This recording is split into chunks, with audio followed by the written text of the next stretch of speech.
Marketing in today's property management space is extremely exciting. There are so many opportunities, but where do you start and where do you finish? And how do you have a positive impact if you are experiencing a declining market?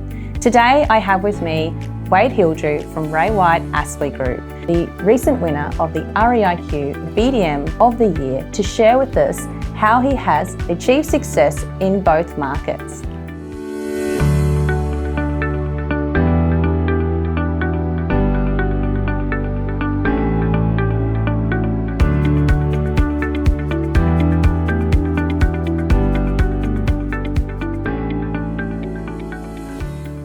Hi and welcome to IRE TV. I'm Tara Bradbury, Director of the BDM Academy, and today, as mentioned, I have Wade Hildrew from Ray White Aspley Group to share with us different ways that he approaches his marketing within his marketplace, but also when he's experiencing a positive environment and sometimes a declining environment.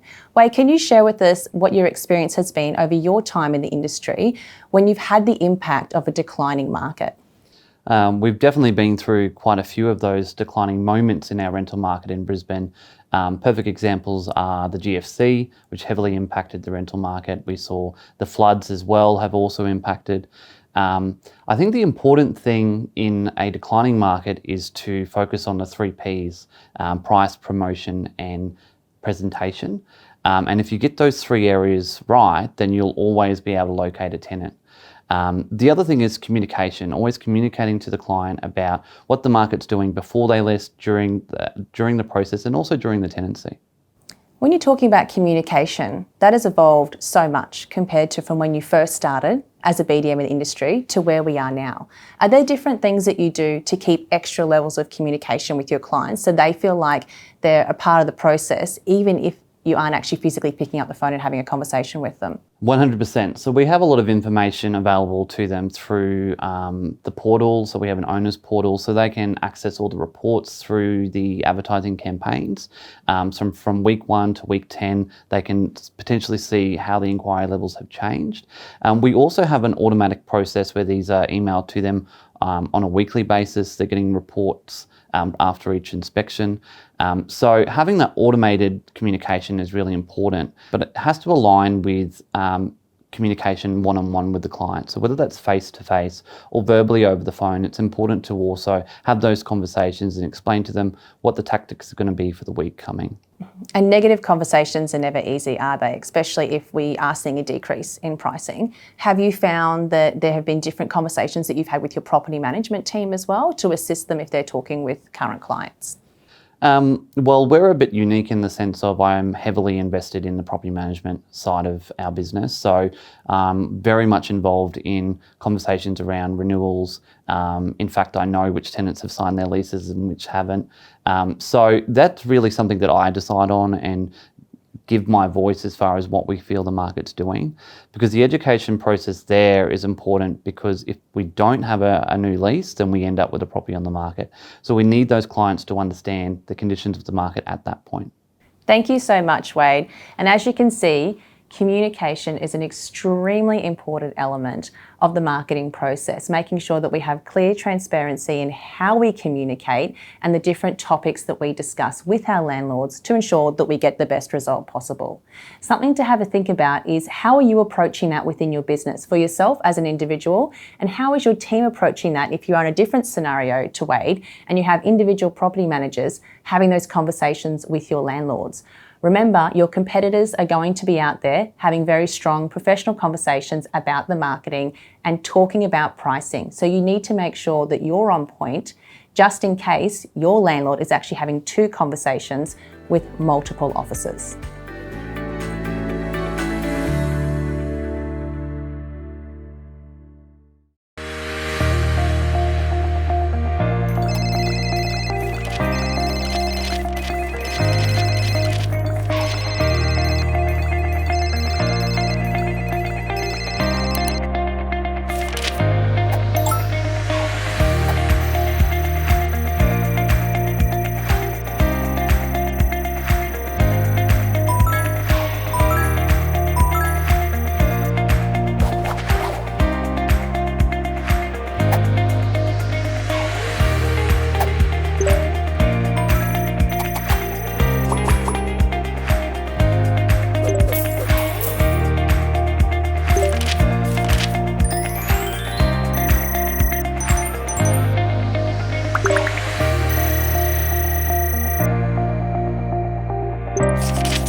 So now we're going to extend on that conversation with Wade here about how you need to be effective with your communication, and some of the areas which can be difficult and sometimes overwhelming to talk about can actually be quite powerful in demonstrating your professionalism as part of your role as BDM. Wade, can you share with us some of the areas that, while you have maybe found them a little bit overwhelming, the experience you've had and the results that you've achieved by having those honest conversations with your investor? I think the most important one is always price. And that's really a conversation you should be having before you've even secured the business. I believe in having a very open discussion about the range that the property might achieve, and then what sort of plan you'd have around any possible adjustments there. And that way, when you're communicating to them through the campaign, they're expecting those calls. They understand that maybe at day 7, we're looking at a price reduction. At day 14, we're also then looking at a price reduction. So having those conversations from the start and then bringing them up throughout the process makes it a lot easier for the client. Now, I know that you have this conversation as well, Wade, where you'll actually ask the question of, do you have a price in mind that you're hoping to achieve? And there are times when the conversation can basically be presented to you where they're potentially $50 even higher above where they need to be. So while that conversation does sit with you, are there some different cues that you use to educate them that, as you have mentioned, it is going to be a conversation point, but what are some of the other areas that you relate to try and help and educate them as part of the process as well? I think providing evidence is always helpful. So showing them properties that are rented that are similar to theirs and what sort of timeframes they're looking at. And also discussing other areas that they're very focused on as far as maybe the quality of the tenants or the amount of time it will take to achieve that sort of price. In saying that though, I very much believe that our job is to achieve the highest possible price for our clients. So I'm not against listing a property at a price that I think may not meet the market, but you need to have a time frame on it. So saying to that client, I'm happy to give it a go at 550, but I think we need to be down at 500 if we don't have the inquiry levels over the next week. And that allows them to feel like you've done everything to try and achieve the result that they're after, but you're also then lining them up to then meet the market.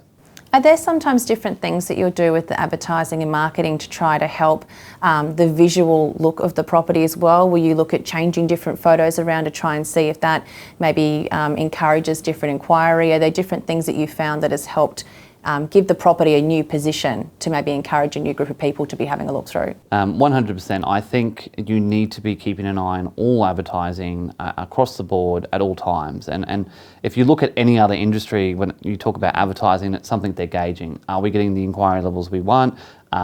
If not, how do we change it and how will that improve it? So headlines are important, the text, making it very clear and concise, but also changing that around. I mean, sometimes you'll find that the locality of a property is more important to a tenant than the features. So you might redo the ad to focus more on that, and other times simply moving the photos around to show maybe a point of difference that the property has in comparison to others on the market. So we should always be adjusting these ads to try and refresh it, but also keep top of mind to anyone who has seen the property before. In your experience, where we are positioned, and everyone has the same opportunity as to how they advertise their property, it's what we write, how we take the photos and present the property in that level that allows us to be different from our competition. Have you found that what is available to us now to present to the tenants is allowing them to apply directly online, and in a lot of cases not necessarily having to go through the property compared to what they would, say, 5 to 10 years ago? Ideally, we'd still like the tenants to come through the property, but I definitely agree. There's a lot more online ability for tenants, which is definitely what they're after. So it's great that we've met that demand. Both the booking of inspections, the applying for properties, but also things like signing lease agreements and signing documents without having to be present. All those things are very recent changes and certainly has made it a lot easier for us to secure tenants. And I think that's one of the tricks when you're advertising a property too, is to make it easy for the tenants to secure the property, but also to view it, because every industry looks at how can we provide access for people to get our product. And as you know, not every property management business across the country will be selling an advertising package. Both you and I would agree that is extremely important and valuable as it is within sales. in property management as well. Do you find that you struggle presenting that to landlords in some cases? I think it depends on where I'm pitching it. I'm lucky enough to cover a vast area, and some areas it's not common practice, and there might not be a lot of properties on the market, so they feel like they may not need to invest. And other markets it's becoming more popular, and the owners are aware that it's something they have to do. I think we have to be very cautious of having a blanket rule marketing package that we go, everyone has to do the same things. I think sometimes clients need to invest when it comes to advertising in other areas than you would other properties. So I've got a property in an area at the moment where it's the only rental. Now, upgrading an ad isn't going to get me any more inquiry than leaving it as a standard listing, whereas social media marketing will definitely increase the inquiry levels I have. So it's very important to look at each individual property and the results that that client wants, and then figure out what sort of campaign will work for them. So as you can see, some fantastic tips there from Wade across all areas of how you can enhance and improve your areas of marketing within the property management business. While communication has been a major conversation point as to the impact that it can have on the investor, you really need to think about the individual property, where it is located, and the type of marketing that's actually going to have the strongest impact for that individual property and for the investor's main results. Thank you, Wade, so much for your time today. It's been a pleasure. If you're wanting to investigate that a bit further within your business and get some assistance, you can certainly connect with me directly. I'm Tara Bradbury, and this has been IRE TV.